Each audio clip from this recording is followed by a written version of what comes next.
আসসালামু আলাইকুম ভিউয়ার্স, আশা করি সবাই ভালো আছেন। আজ আমি আপনাদের পায়জামার পায়ের মুখে একটি ডিজাইন তৈরি করে দেখাবো। ডিজাইনটি তৈরি করার জন্য আমি সালোয়ারটাকে পুরো সালোয়ার যেভাবে কাটিং করে আমি সেভাবে কাটিং করে নিয়েছি, একদম সালোয়ার যেভাবে কাটিং করে। তো আমি এখানে ডিজাইনটা তৈরি করার জন্য আমি শুধু জাস্ট পায়ের মুখে এই মাঝ বরাবর একটা কাটিং দিয়ে নিয়েছি। তো ডিজাইনটা আমি 3 ইঞ্চি তৈরি করব। তো এই সাইডে আমি 2.5 ইঞ্চি সেলাইয়ের জন্য রেখে এবার 2.5 ইঞ্চিতে দাগ কেটে আমি এই মাঝখান থেকে 2.5 ইঞ্চি কাপড় আমি কেটে নেব। এভাবে করে দাগ দিয়ে দিলাম, তারপর আমি মাঝখান থেকে কাপড়টাকে কেটে নেব। তো আমি এই কাটিং করা 2.5 ইঞ্চি কাপড়টাকে আমি একটু পরে আমার লাগবে, তো আমি কাপড়টাকে রেখে দিচ্ছি। তো ডিজাইনটা তৈরি করার জন্য আমি এখানে একটা কাগজ নিয়ে নিয়েছি 4 ইঞ্চি পরিমাণ। যেহেতু আমি ডিজাইনটা 3 ইঞ্চি পরিমাণ তৈরি করব, তো আমি দুই সাইডে হাফ ইঞ্চি সেলাইয়ের জন্য বেশি নিয়েছি। তো একদম পায়ের মুখের মাপ অনুযায়ী আমি কাগজটাকে কাটিং করে নিয়েছি। তো এখানে আমি ফিতা তৈরি করার জন্য লম্বা এভাবে চওড়া ফিতা তৈরি করার জন্য আমি কাপড়টাকে কাটিং করে নিয়েছি। তো যেভাবে সালোয়ারের ফিতা তৈরি করে আমি সেভাবে করেই ফিতাটাকে তৈরি করে নিচ্ছি। এইভাবে চড়া করে ফিতাটা সেলাই করে নিলাম। এরপর আমি কাগজে আমি স্কেল দিয়ে কোনাকুনি করে দাগ দিয়ে নিলাম। 1 স্কেল পরিমাণ আমি পুরো কাগজটাকে এভাবে করে কোনাকুনি করে দাগ দিয়ে দিলাম। এরপর আমি এই সাইড থেকে কোনাকুনি করে দাগ দিয়ে দিলাম, পুরো কাগজটাকেই স্কোয়ার শেপ দিয়ে কাগজটাকে দাগ দিয়ে দিলাম।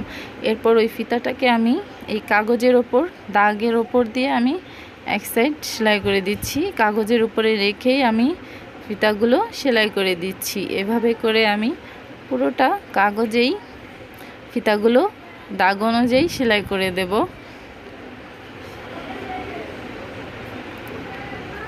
তো এভাবে সেলাই করে দিয়ে দেওয়ার পরে আমি বাড়তি অংশটা কেটে আমি পুরোটা কাগজেই এভাবে করে লাগিয়ে নিয়েছি। তো আমার এই সাইড তৈরি করা হয়ে গেছে। তো আমি এই সাইডে যে দাগগুলো দিয়েছিলাম এই বরাবর সেই বরাবর আমি ফিতাগুলো রেখে কাগজের উপরেই সেলাই করে দিচ্ছি। এভাবে করে আমি আবারও পুরোটা কাগজেই এভাবে করে ফিতাগুলোকে লাগিয়ে দেব।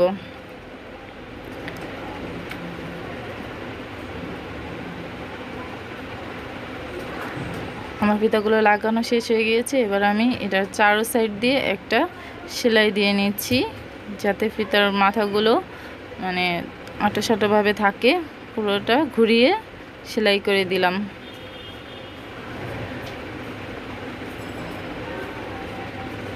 এরপর আমি এই যে কাগজগুলো আছে এগুলোকে এভাবে করে সব পুরোটা কাগজই এভাবে করে ছিঁড়ে ফেলে দেব। একদম কাগজগুলোকে সরিয়ে ফেলবো। তো আমার ডিজাইনটা তৈরি করা হয়ে গিয়েছে। এবার আমি পায়ের মুখে লাগাবো। এভাবে করে মাঝখানে এটাকে লাগিয়ে দেব। তো এটা পায়ের মুখের সাথে লাগাচ্ছি। তো পায়ের মুখে আমি এভাবে করে রেখে হাফ ইঞ্চি পরিমাণ নিয়েছিলাম সেলাইয়ের জন্য, ওই পরিমাণ নিয়ে আমি সেলাই করে দিলাম। এরপর এখানে যে বাড়তি অংশ নিয়েছিলাম সেলাইয়ের জন্য ওটাকে আমি এভাবে করে ভেঙে সেলাই করে দিচ্ছি। এই কাপড়গুলোকে ভিতরে রেখে একটা ফোল্ড করে এভাবে করে আমি সেলাই করে দিলাম। সেলাই করে দেওয়ার পরে আমি এবার এই সাইডে লাগাবো। তো এটাকে উল্টো ভাও দিকে রেখে ডিজাইনটাকে উল্টো করে রেখে ওই যে 2.5 ইঞ্চি পরিমাণ কাপড় আমি রেখে দিয়েছিলাম এটাকে এবার এটার উপরে রেখে এভাবে করে হাফ ইঞ্চি পরিমাণ নিয়ে সেলাই করে দিব। এভাবে করে সেলাই করে দেওয়ার পরে এই যে কাপড়টাকে নিয়েছিলাম এটাকে এবার এভাবে করে এই সাইডে সেলাই করে দেব। এবার এই যাতে এই সাইডের কাপড়গুলো এই সুতাগুলো না দেখা যায়, এবার আমি এটাকে ফোল্ড করে এভাবে করে সেলাই দিয়ে নেব। তো আমার ডিজাইনটা লাগানো হয়ে গেছে। তো এবার আমি পায়ের মুখের মাপ অনুযায়ী, আমার পায়ের মুখের মাপ হচ্ছে 11 ইঞ্চি। তো 11 ইঞ্চিতে আমি দাগ কেটে এবার ওই পরিমাণ সেলাই করে দিচ্ছি পায়ের মুখের মাপ অনুযায়ী। তো আমার ডিজাইনটা তৈরি করা হয়ে গিয়েছে।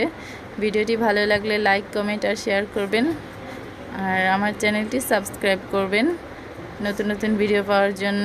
এই ডিজাইনটা চাইলে আপনারা হাতাতেও দিতে পারেন। ধন্যবাদ।